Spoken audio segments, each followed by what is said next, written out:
Okay, let's start again. कि हमारे पास ये क्वेश्चन था 17-9, जिसके हवाले से हमारे पास रिक्वायरमेंट ए, बी एंड सी थी। रिक्वायरमेंट ए हमने सॉल्व कर ली कि हमने एडजस्टिंग एंट्री बनाना थी at the end of the year 2013। तो एज यूजुअल हमने वो गेन के हवाले से एंट्री की जो हमारे पास एडजस्टिंग एंट्री के हवाले से था। तो ये क्वेश्चन में ऑलरेडी प्रोवाइडेड है, जिसकी हम एंट्री बनाते हैं वो ये वैल्यू है। तो हमने ये वैल्यू बना ली, एंट्री बना ली इस वैल्यू के थ्रू। सेक्शन बी में हमारे पास हमसे पूछा गया कि बैलेंस शीट की प्रेजेंटेशन बनाए, तो वो भी हमने बना ली कि किस तरीके से हमने इनको अकाउंट फॉर किया। उसके बाद थर्ड जो है हमारे पास रिक्वायरमेंट सी, उसमें हमने जनरल एंट्री बनानी है सेल ऑफ सिक्योरिटी ए की। ठीक है, तो उसके लिए हम वर्किंग करने लगे हैं। तो यहाँ पर ये देखें, वर्किंग वन इसे हम कह देते हैं। सबसे पहले हम लिख लेंगे सेल प्रोसीड्स के उस सिक्योरिटी को बेचने के वाले से हमें कितना कलेक्शन हुई। तो ये हमें बता दिया गया है कि हमने ये सिक्योरिटी कितने में बेची है, 15,100 में। और ये वैल्यू जो है नेट ऑफ ब्रोकरेज फी है एक्चुअली। अब हमें यहाँ पे ये मैं लिख भी देता हूँ ताकि आपको ये याद रह जाए। सेल प्रोसीड्स जो भी वैल्यू हो तो वो हम यहाँ लिखते हैं, उसमें से लेस करते हैं ब्रोकरेज फीस, ब्रोकरेज फी। ठीक है, उसके बाद जो हमारे पास आंसर होता है उसे हम कहते हैं नेट प्रोसीड्स। ठीक है, नेट प्रोसीड्स। तो ये जो हमारे पास वैल्यू है 15,100, दिस इज नेट प्रोसीड्स 15,100। क्योंकि ना हमें सेल प्रोसीड्स ग्रास का अमाउंट का पता है, ना ही ब्रोकरेज फी का पता है, लेकिन ये हमें उन्होंने बता दिया है ये जो अमाउंट है ये नेट प्रोसीड्स है, यानी नेट ऑफ ब्रोकरेज फी है।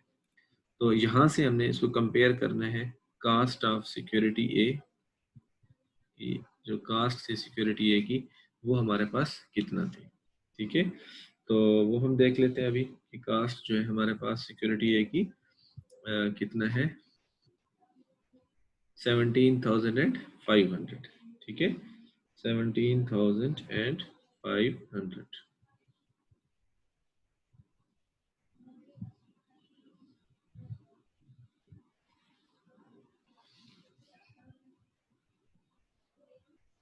अब यार यहाँ पर देखें कि हमें यहाँ पे लॉस हो रहा है।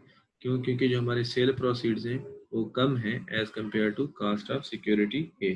तो कितना कम है और हमें यहाँ पे कितना लॉस हो रहा है, जरा कैलकुलेट कर लेते हैं। Loss on sale of security A. ठीक है, तो कंपेयर करते हैं तो ये हमारे पास कितना लॉस आ जाता है जी, 17,500 माइनस 15,100, दिस इज 2,400। ये हमारे पास लॉस है। अच्छा, अहम बात, इस लॉस को जो सेल आउट पे हो इसको हम कहते हैं रियलाइज्ड लॉस। कौन सा लॉस? Realised loss. दूसरा हमारे पास लॉस या गेन कौन सा होता है, जो अनरियलाइज्ड होता है, just to value the securities at fair market value. तब जो हमें गेन या लॉस होता है हम उसको अनरियलाइज्ड होल्डिंग गेन या लॉस बोलते हैं। ठीक है, अब हम इसकी एंट्री बना लेते हैं कि किस तरीके से हम इसको अकाउंट फॉर करेंगे अपनी बुक्स ऑफ अकाउंट्स में। तो यहाँ पर हम अपने पास लिख लेते हैं बैंक अकाउंट कि हमारे पास कैश में कितना रिसीव हुआ हमें, दैट इज 15,100। ठीक है, अब लॉस हमेशा हमारे पास डेबिट में होता है। Loss on sale of security A, that is 2,400। और जो इन्वेस्टमेंट हमने बेच दी तो वो हम यहाँ पे क्रेडिट में लिख लेते हैं, equity investment, equity investment AFS। और उसकी जो कास्ट थी 17,500, ये क्रेडिट हो जाएगा। नरेशन में लिख दें कि सेल ऑफ सिक्योरिटी ए, ताकि हमें ये मेमोराइज हो जाए, सेल ऑफ सिक्योरिटी ए। ठीक है, इस तरीके से हमने ये एंट्री जो है ना अकाउंट फॉर कर ली। होपफुली यहाँ पे आपको कोई क्वेश्चन नहीं होगा, कोई इशू नहीं होगा। अगर कोई क्वेश्चन आप फील करें तो वो मुझसे पूछ सकते हैं यहाँ तक।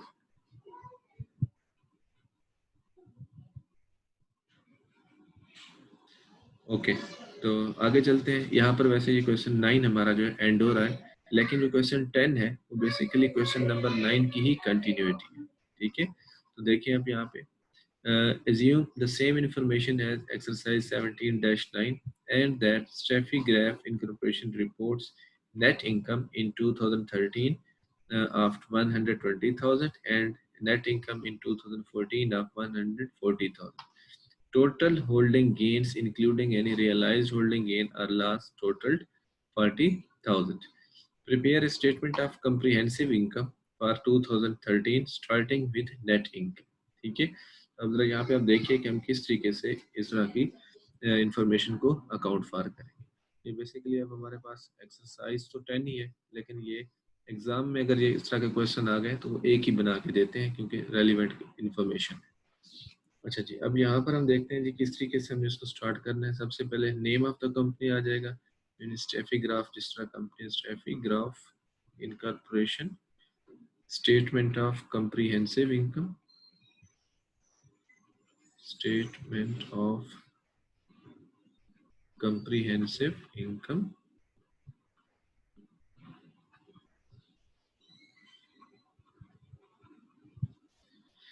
for the year 2013।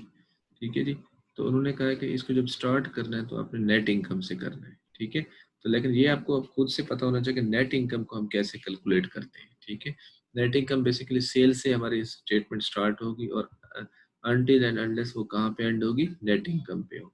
ठीक है, तो अब ये नेट इनकम उन्होंने हमें क्योंकि दे दी हुई है, इसलिए उन्होंने कहा कि नेट इनकम से स्टार्ट करें। तो 2013 की जो नेट इनकम है वो हमारे पास कितने, 120,000। ये देखिए, नेट इनकम इन 2013 इज 120,000। तो ये हमने लिख लिया 120,000। उसके बाद हम यहाँ पर लिखते हैं बेसिकली अदर कॉम्प्रिहेंसिव इनकम,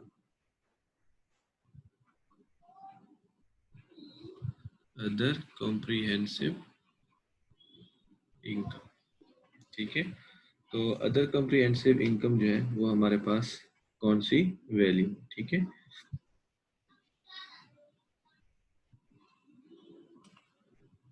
2013 की।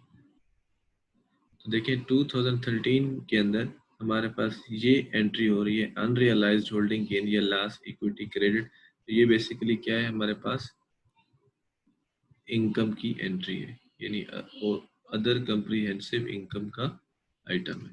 ठीक है, तो ये हम यहाँ पर लिख लेंगे unrealised holding gain or loss during the year।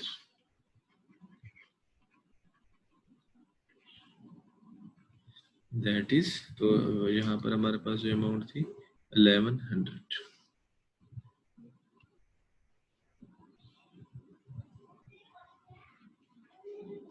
ये प्लस हो जाएगा।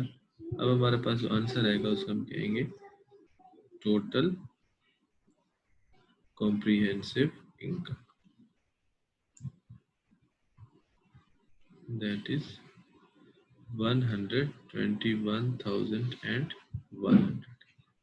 ये हमारे पास जो रिक्वायरमेंट बेसिकली ए थी क्वेश्चन नंबर 10 की, तो ये हमारे पास सॉल्व हो गई। अगर कोई क्वेश्चन है तो यहाँ पे आप पूछ सकते हैं।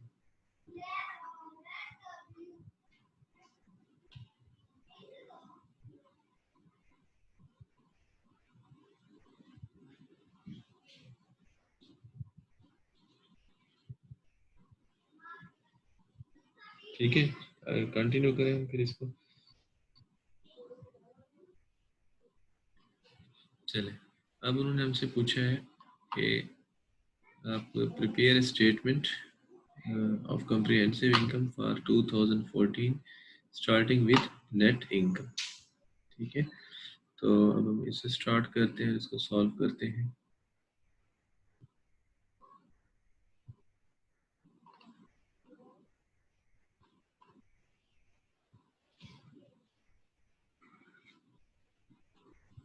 ये एक्सरसाइज 10 का part B. Again heading Steffi Graf incorporation, उसके बाद स्टेटमेंट ऑफ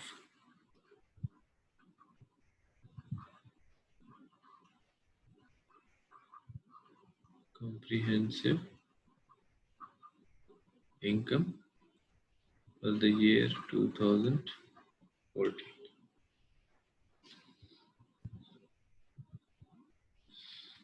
अच्छा जी, अब इसमें हम अगेन स्टार्ट करेंगे उसको नेट इनकम से, जैसे उन्होंने हमें इंस्ट्रक्शंस दी हुई है।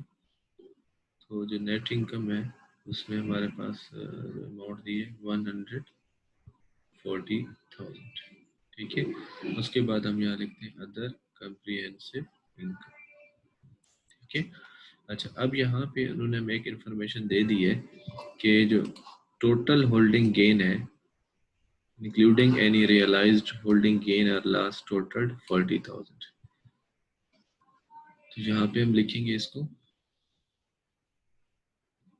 टोटल होल्डिंग गेन जो कि ड्यूरिंग द ईयर हुआ है वो है 40,000। ठीक है, अब इम्पोर्टेंट बात है, जरा आप यहाँ पे गौर से सुनिए कि एक तो यहाँ पे इंफॉर्मेशन में मैं दोबारा आता हूँ। ये इंफॉर्मेशन उन्होंने कहा कि टोटल होल्डिंग गेन, यानी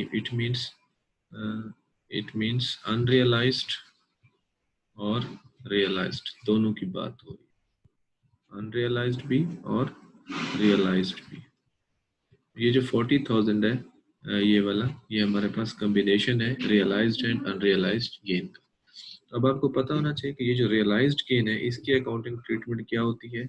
ये होता है इनकम स्टेटमेंट के पोर्शन में, जो यानी नेट इनकम वाला एरिया है, जिसका आंसर नेट इनकम आता है। अब यहाँ पे ये देख लें कि जो रियलाइज्ड हमारे पास अमाउंट होती है गेन की या लॉस की, वो इस एरिया में ऑलरेडी एडजस्ट हो चुकी हुई होती है, वो ऑलरेडी एडजस्ट हो चुकी होती है। ठीक है, तो इसका मतलब है जब अगर हम वो एडजस्ट कर लेते हैं तो बाकी अनरियलाइज्ड का जो पोर्शन है वो हमारे पास होना चाहिए अदर कम्प्रीहेंसिव इनकम के अंदर। ठीक है, तो अब हम उसको एडजस्ट करते हैं कि किस तरीके से हमारे पास ये लिखना है। Total holding gain 40,000। अब हम यहाँ लिखेंगे जो हमारे पास रियलाइज्ड था वो रियलाइज्ड बेसिकली लॉस था। इसका मतलब है कि नेट इनकम में ये जो 2,400 का लॉस है ये ऑलरेडी एडजस्ट यहाँ पे हो चुका है, और नेट इनकम जो हमारी 140,000 है वो ये 2,400 लेस करने के बाद है। ठीक है, ये जो 140,000 है। अब हम यहाँ पे इसको लिख लेते हैं कि जो ऐड कर लेते हैं इसको, जो लॉस है हमारे पास ऐड लॉस, या बल्कि इस तरह से इसको लिख लें, पहले ऐड नहीं लिखता बाद में लिखूंगा, अभी ये सिर्फ रिक्लासिफिकेशन, इसको हम कहते हैं reclassification adjustment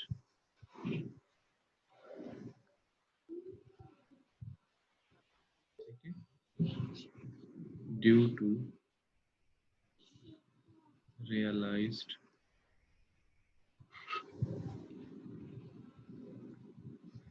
loss, reclassification adjustment due to loss, due to reclassification adjustment due to realized loss which is included in net income। ठीक है, इसका डैश डाल के नेट इनकम लिखते हैं ताकि हमें पता चले कि ये ऑलरेडी कहाँ पर शिफ्ट हो चुका है। तो ये जो लॉस होगा तो आपको उसको यहाँ पे ऐड कर देना है ताकि हमें पता चले कि ये टोटल था वो अब किस तरीके से एडजस्ट होगा। तो ये हो जाएगा हमारे पास 42,400। तो इस तरीके से अब हमारे पास जो टोटल कम्प्रीहेंसिव इनकम होगी, टोटल कम्प्रीहेंसिव इनकम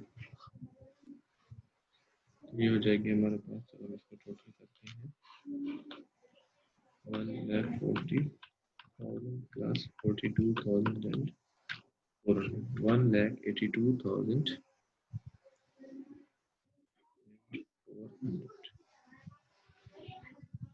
ठीक है, इस तरीके से ये आपके पास requirement A and B solve होगी तो ये आपका आंसर है। पेपर में अगर इस तरह के क्वेश्चन अगर मूव करते हैं तो वो कंप्लीट क्वेश्चन आता है, यानी जैसे 9 और 10 यहाँ अलग अलग बने हुए हैं तो वहां पर एक ही आएगा और वो कंप्लीट होगी। ठीक है जी, तो ये आपके पास इस तरीके से एडजस्टमेंट होगी हमारे पास।